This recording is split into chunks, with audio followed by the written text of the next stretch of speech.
Hey Mama, welcome to the podcast. This is Jocelyn with our Friday episode, and we are going through a pregnancy right now, week by week, on what to expect physically, but also things you can be doing in your mind to help this pregnancy go better. I think that's what sets me apart a little bit from some of the other pregnancy podcasts, is that I focus a lot on the mindset, because the mindset really helped me and changed my pregnancies. Even though those symptoms were still bad and still hard to get through, I was able to get through them better because I shifted my mindset, and it has allowed me to have 5 kids. So it's just amazing, the power of our mind, and I want to share that with you. And the more I learn about like some of the physicalities of pregnancy and the ways the babies are forming over the weeks, it's just incredible. It's a miracle, and it's mind-blowing to me. So very neat and very cool. Thank you for joining. Thank you for sharing, and thank you for implementing. Let's jump into the episode for today. Hi, I'm Jocelyn, host of the Positive in Pregnancy and Motherhood podcast. I help pregnant women and mothers to find positivity in their season of life through changing their thoughts to work for them and not against them.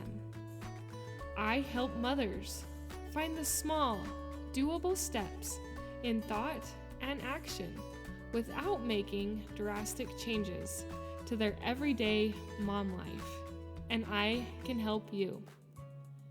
Thanks for joining.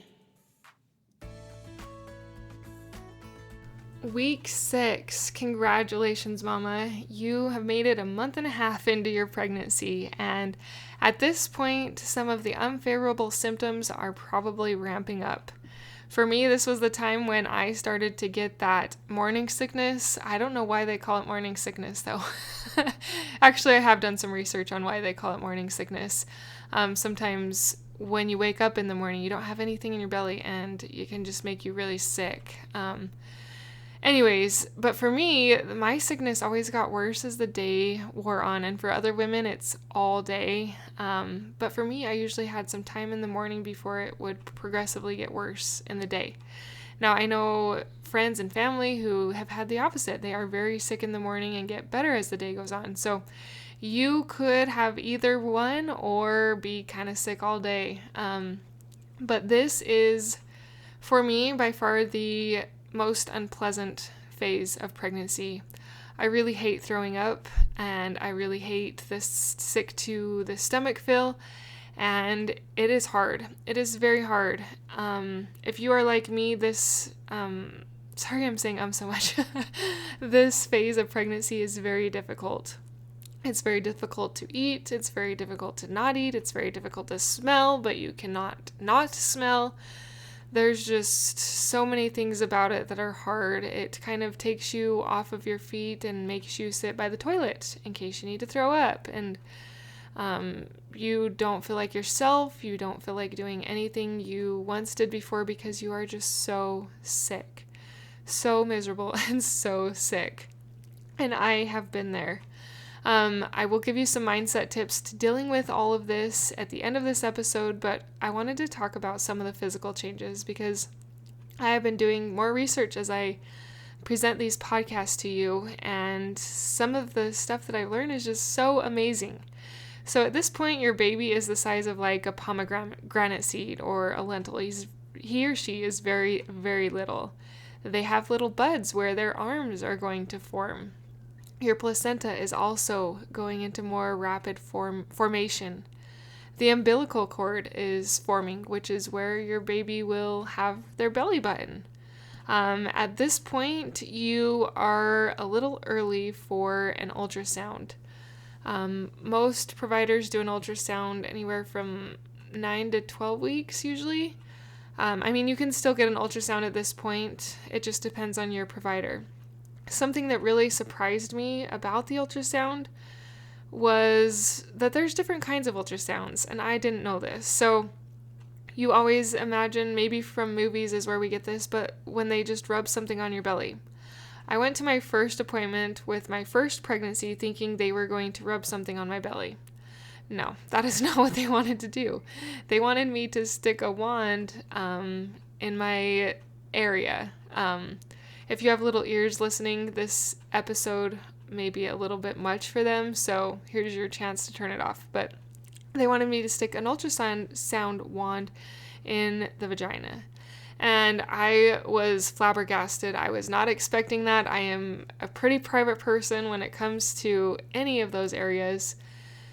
And I was very surprised. So if this is your first pregnancy, be aware that that might be the kind of ultrasound that your provider wants to do. And to be prepared and aware that you might have to do that, because I was unprepared to do that, and it made me almost embarrassed, flushed, almost a little bit panicky because I didn't want to do it. But nonetheless, I did do it, and it was good to hear him. And that was, for me, a little farther down the pregnancy. It wasn't at 6 weeks, but FYI, that'll prepare your mind for when you do your ultrasound, that's a thing.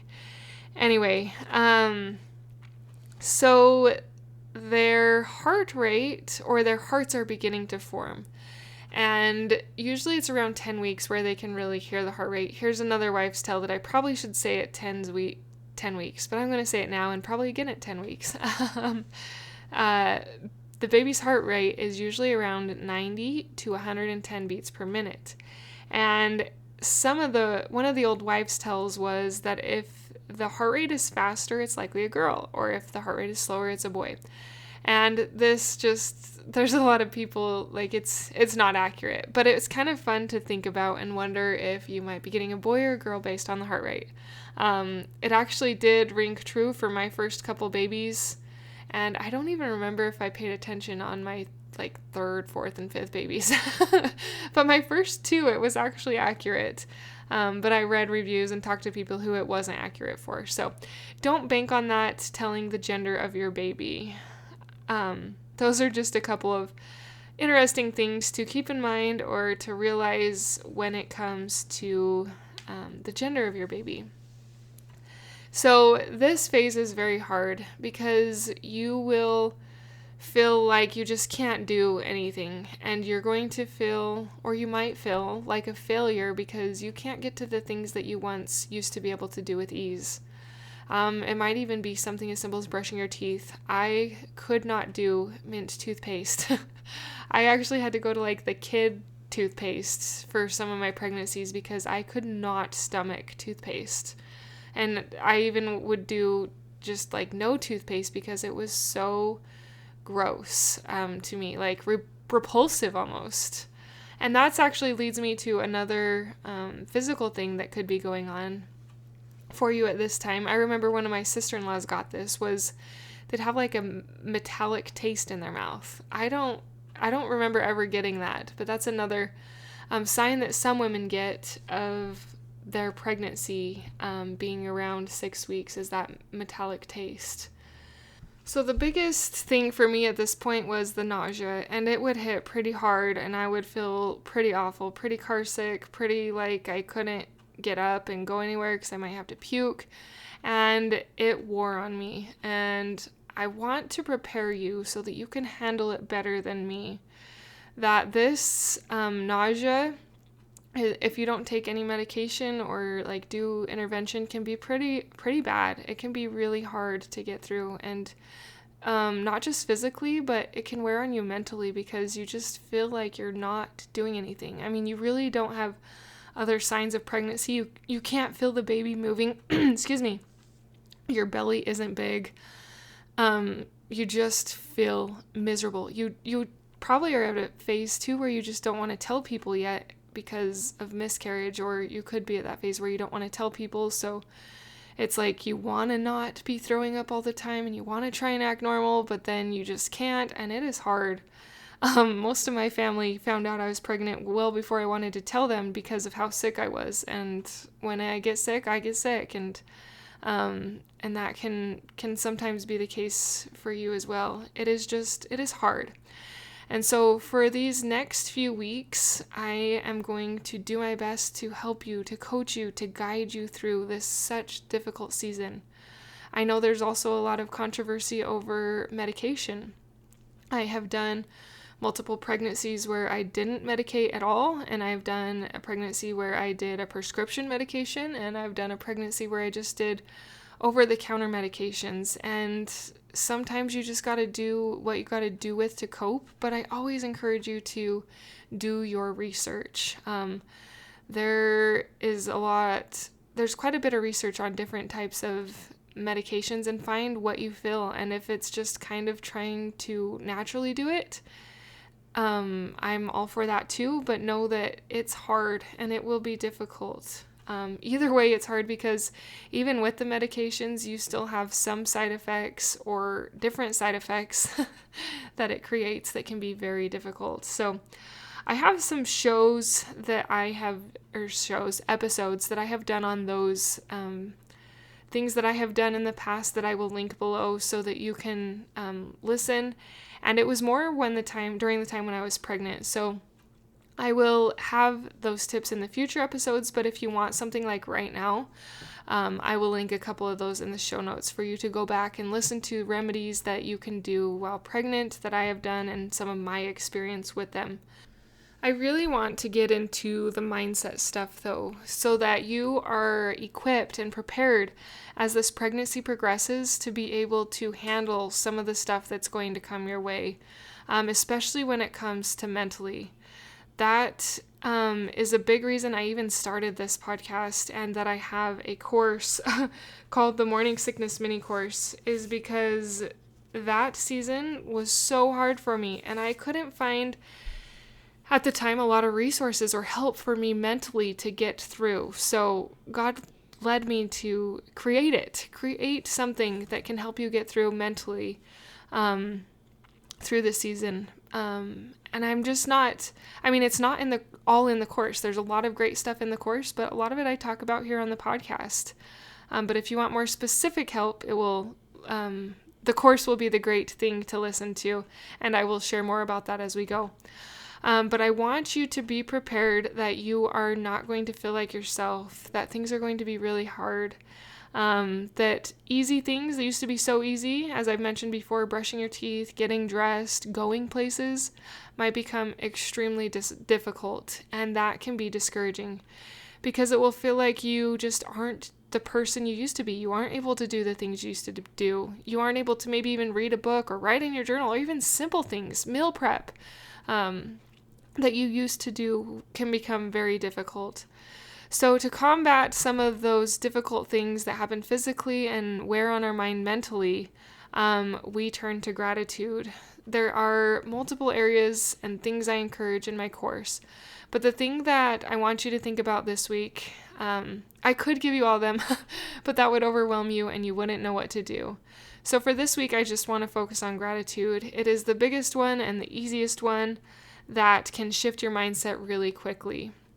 I used to tell myself when I was very sick and feeling all of the awful symptoms of pregnancy that there are other women who would almost die to be able to carry a baby within, and they just aren't able to get pregnant. And they would kill to have such an experience to have the baby within. And I would remind myself that I am lucky, I am blessed, I feel deep gratitude that I am able to carry this human within, and finding gratitude for that. Now, if that one's a little hard or a stretch for you and you're having a hard time still feeling gratitude, I want you just to stop what you're doing and look around you and find anything and everything that you are grateful for. This is called speed gratitude, and it is a way to shift your mind away from what you are thinking about. It's a way to shift yourself away from your negativity that is so easy to dwell on in this phase of pregnancy, and instead focus on different things, more positive things. So look around you and just start listing things you are grateful for. Maybe if you're indoors, you are grateful for the couch you're sitting on or the bed you're laying on. You're grateful you have a toilet, that you can flush that throw up down the toilet. Maybe you're grateful for good water and food to eat. You're grateful for a kitchen, a house, a roof over your head. You see what I mean? Just start listing things, as many as you can, as quick as you can, without overthinking it. And that is one way to begin to shift your mindset away from misery and negativity in this phase. So I want you to practice that this week, Mama. Like I said, I will link some other physical things you can do to help with the nausea, and also, just do your best. Keep going. Pregnancy is so amazing, and there's so many miracles with it, but it kind of takes you intentionally choosing to think that, because naturally we're going to think that it's miserable, awful, and hard. So do the shifting and keep growing, not just growing your baby, but growing mentally and becoming stronger during this time. I am cheering for you. If I can do this 5 times, you can do it too. And you only have to do 1 at a time. You don't have to do 5. That was all I could do, is 1 at a time. And I would just even tell myself almost every pregnancy, like, we're done after this one. There was times when I would say that, but, and that's okay to think that at this point. But choose gratitude, choose to find more positivity. If you think you need the morning sickness mini course, it is the top link in the show notes. I'm here for you. I actually filmed a lot of videos with my 5th baby that I haven't posted yet, and I'm thinking about doing that along with this course. So if that's something that would interest you in seeing those videos via Facebook or Instagram, shoot me a message at my email in the show notes, or on either my Instagram or Facebook, which are also in the show notes. And if I get enough interest, I will do that. If not, I may not do that, because it does add a little bit extra, but I want to help you. So if you need that, message me, and we will give you some actual videos during my last pregnancy, my 5th pregnancy. So, that's what we have for this week. You got this, mama. Keep it up. Implement these things to find more positivity in your own life and in your own pregnancy. Until next time. Thank you for being a part of the Positive in Pregnancy and Motherhood podcast, for listening, for sharing, and most of all, for applying these tools into your own life to improve your own happiness, so that you can find your own better thoughts for a better you in a positive pregnancy, in losing that stubborn baby weight, and becoming the mom you desire to be, through taking small steps in thought and action to reach your goals. If you are a mother who has an inner desire to enjoy motherhood and pregnancy better, but you are having difficulty figuring it out, I can help you. I can help you find the small, doable steps without drastic changes to your everyday mom life. Reach out. Let's connect, and let's see you move forward. My name is Jocelyn, and I thank you for listening. Until next time.